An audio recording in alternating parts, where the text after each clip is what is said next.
अच्छा, यहाँ तक जो बात वाज़ेह हुई कि हमारे यहाँ निकाह में सीगा शर्त है, और ये सीगा क्या है, कोई पहले मर्द कहे ख़ातून कहे, निकाह वाले अल्फाज हों गैर निकाह वाले हों, किसी और ज़बान में पढ़ा जाए, ये सारे कहें जायज़ हैं। तो अब यहाँ से ये सवाल उठता है कि अहले सुन्नत का जो निकाह है, क्या उनका निकाह हमारे यहाँ ठीक हो या ठीक नहीं होगा।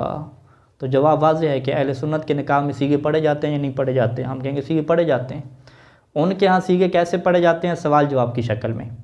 यानी आज भी मैं देख रहा था इनके गूगल पे सारी इनकी वेबसाइट वगैरह देख रहा था, दारुल इफ्ता जितने भी निदवा वाले हो के बाकी, तो उन्होंने बाकायदा ईजाब और कबूल का तरीका लिखा हुआ है कि जो वकील होता है वो एक दफ़ा जो है वो वकालत ले लेगा मर्द से, फिर जो है वो उसके लिए ईजाब करेगा। ईजाब वो कैसे करेगा, उससे कहेगा कि फ़लाँ की बेटी इतने माहर पे तुम्हारे निकाह में दी जाती है, क्या तुम्हें कबूल है।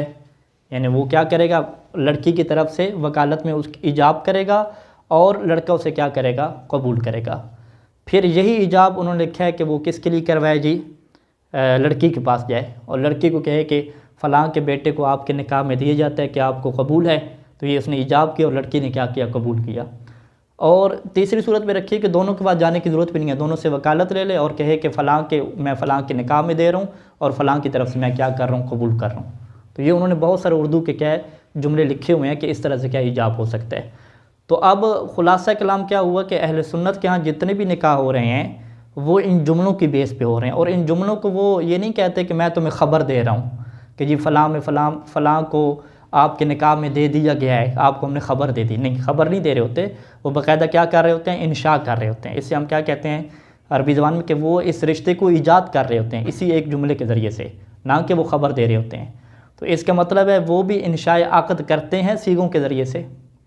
और फिर अबू हनीफा की किताबें वगैरह खोलनी और बाकी अहले सुन्नत की, मालिकी शाफ़ी, सारे ये कहते हैं कि हमारे यहाँ भी निकाह के अंदर क्या है, अक़द का होना ज़रूरी है, ये जो लफ्ज़ों में होता है। हाँ, अरबी के कैद उनके यहाँ नहीं है, उनके यहाँ चाहे अरबी में पढ़ सकते हो ना पढ़ सकते हो, दोनों सूरतों में क्या दुरुस्त है।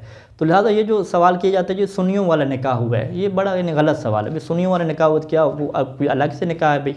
हाँ, उनके यहाँ इजाफी शराइत हैं कि गवाह कौन, उनके यहाँ वाजिब है, हमारे यहाँ गवाहों को होना क्या है, मुस्तहब है। वगरना सुन्नियों के निकाह में भी क्या अक़द हो रहा है।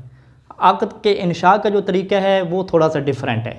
थोड़ा सा कैसे डिफरेंट है कि हमारे यहाँ जो जितने निकाह किए जाते हैं आम तौर पे वो अरबी में किए जाते हैं, हालांकि जो हमारे यहाँ अरबी में किए जा रहे होते हैं वो भी अरबी में होना वाजिब नहीं होता, क्योंकि लड़का लड़की दोनों अरबी बोल ही नहीं सकते, वो भी उर्दू में कर सकते हैं। ठीक है, तो उनके यहाँ जो निकाह हो रहा होता है वो उर्दू वाले सीगे होते हैं। और उर्दू वाले सीगे में जो आम तौर पे जो गांव के मौलाना हज़रात होते हैं वो भी अगर उन्हें कहें कि आप अरबी में पढ़ो तो अरबी में नहीं पढ़ सकते, यानी इतनी अरबी वो भी नहीं जानते होते। तो यानी आम कॉमन केस क्या होता है कि जो मौलवी हज़रात होते हैं वो भी अरबी में सीगे नहीं पढ़ सकते और जो लड़का लड़की है वो भी अरबी में नहीं पढ़ सकते। तो ख़ुद से सिसानी के फतवा के मुताबिक एहतियात वाजिब को साइड पे कर दें, यानी एहतियात वाजिब के ऊपर अमल भी करें, फिर भी उनके लिए क्या है, उर्दू में ऐसे सीगे दुरुस्त हैं। जब ऐसे सीगे उनके नज़दीक दुरुस्त हैं तो उनका निकाह क्या हो जाएगा, दुरुस्त हो जाएगा। हाँ, अगर आप कहें कि किसी बड़े मौलाना ने पढ़ा और वो अरबी में पढ़ सकता था फिर भी उर्दू में पढ़ी, तो ये एहतियात लाजिम लगेगी, इसमें फिर भी रुजू हो सकता है, निकाह उनका फिर भी क्या दुरुस्त है। तो लिहाजा अगर कोई आपसे सवाल करे कि भाई अहले सुन्नत वाला निकाह हुआ है, तो आप कहें अहले सुन्नत वाला निकाह हुआ तो ठीक हुआ निकाह, कोई गलत थोड़ी हुआ है, उन्होंने सीगे पढ़े और अहले सुन्नत वाला निकाह ठीक है। अहले सुन्नत वाला निकाह जब ठीक है तो अब अगर खातून लड़के से जुदा होना चाहती है तो अब तलाक की ज़रूरत होगी, ये नहीं है कि निकाह किया बातिल हो गया। इसी तरीके से ये सवाल आते हैं कि जी वो जी अहले सुन्नत वाला निकाह हो गया है तो हम घर पे ला के दोबारा क्या शियों वाला निकाह करना चाहते हैं। तो जब निकाह हो गया तो दोबारा करने की ज़रूरत भी नहीं है।